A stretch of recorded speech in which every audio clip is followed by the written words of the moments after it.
Most people think that once they're making decent money, they have a stable job, their household income looks good on paper, that things will finally feel easier financially. And for a moment, maybe things actually do. But then life adjusts, expenses creep up, obligations expand, and somehow, despite making more money than you ever have before, things still feel tight. That's because there's more subscriptions, a nicer car, more activities for the kids, and probably some more convenience spending. So instead of getting financial relief from making more money, you just become financially more responsible for more things. That's what I like to call the middle class money trap. That's where your income rises right alongside your obligations. And in this video, I'm going to show you exactly why that keeps happening and what to do instead. Usually this doesn't come from reckless spending, but just really lifestyle expansion, which is something I think we all strive for. I remember when I got my first real job while I was in college, I was working my first full-time job, working 40 hours a week. I think I was making like, I don't know, 15, 17 bucks an hour when minimum wage was closer to $10 an hour. You know, it was a significant amount of money at the time. And I decided that I was going to get a car, right? Like I was driving a Camaro, which I really liked. I think it was 2006 Camaro with a Flowmaster exhaust, T-tops too. Got to get the T-tops. Anyhow, the transmission was going out and I decided that I was ready for an upgrade rather than trying to fix the car and rather than just buying another car cash, which is what I usually like to do. So I decided that I would finance a car. I'm making more money now, right? So after I went and I bought a, what was it? Chrysler 200. I forgot what year it was. It was Chrysler 200. It was like the S package. So it was nicer and had leather interior, actual electronics and wireless, everything, whatever it was. And I remember after the expenses of everything, right? Like the car payments, the car insurance, because I was still younger, it was a little bit more expensive, and all the gas that I was spending on the vehicle, it was almost one complete paycheck, right? You get 2 paychecks a month. And I remember almost one entire paycheck just went to go maintaining the car. So it was kind of like I was making more money, but I was losing half my money to the car just because I wanted something nicer. And I think that's what happens to a lot of us to varying degrees once we start making more money. And a lot of times we tell ourselves like, I deserve this now. I deserve this upgraded, whatever it is, car, a nicer place to live,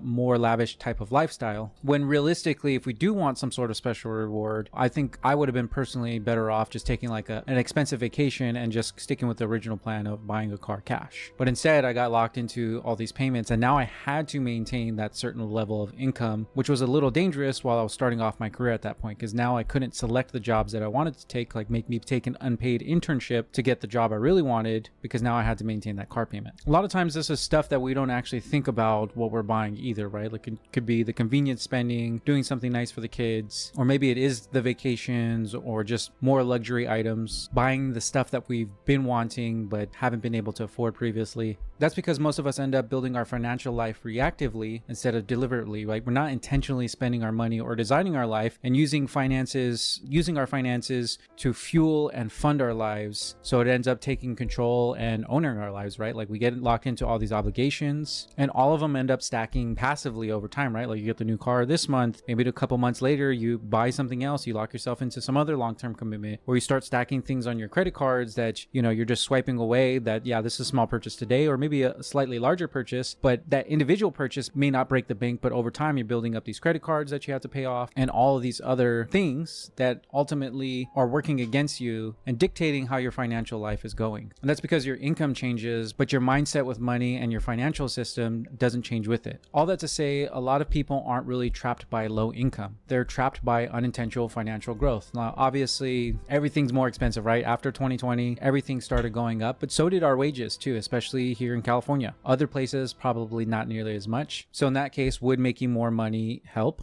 Yes, but only if there's a plan in place for what that income is going to do for you, which is basically you want to have intentional financial design. You want to be able to make the decisions, what you're going to do with your finances before you lock yourself into these obligations. So if you know you have a raise coming up or you have some sort of big bonus, you have some sort of change that's coming in, you want to decide what that money is going to be for before you use it. And you really want to decide, like, do I want to lock myself into more things? Do I want to pay stuff off? Like, what is this money going to be for? Now, I'm never going to be the type of person who's going to tell you that you should always just put away the money for the future. You should always just be 100% financially responsible. You know, I'm a huge believer and we want to, and we should live for today, but we should also live for tomorrow. So you would have to decide what that money is going to be used for today, for tomorrow, if it's going to elevate your lifestyle or not. But realistically, you want to make sure that you have your priorities laid out and that way you're spending the money in a way that's going to enhance your life today and tomorrow. We're never going to be able to make perfect decisions every single time, but we do want to set ourselves into the position information to be able to make better decisions when it really counts and when it matters most.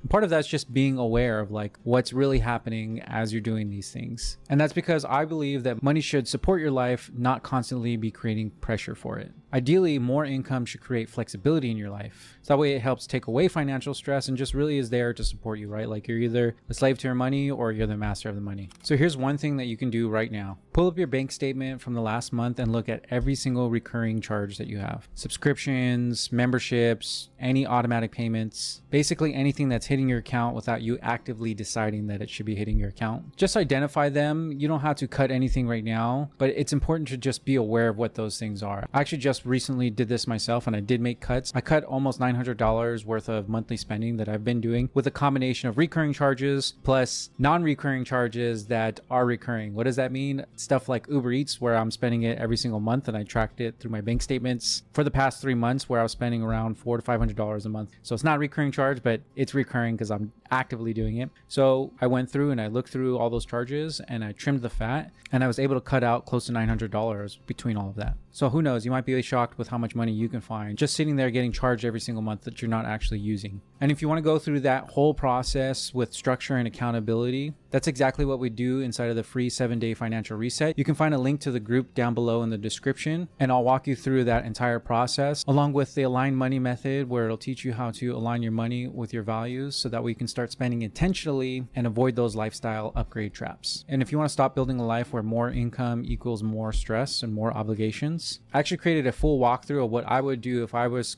coming into my 30s and 40s and I was starting over again. That one's also linked down and below in the video description. So just remember, the next time your income goes up, take a really good look at your financial situation and really decide where that money is going to go in a way that's not going to trap you and is going to help support your life rather than keep you in the same situation. Don't forget to like this video, subscribe to our channel, and I'll catch you in the next one.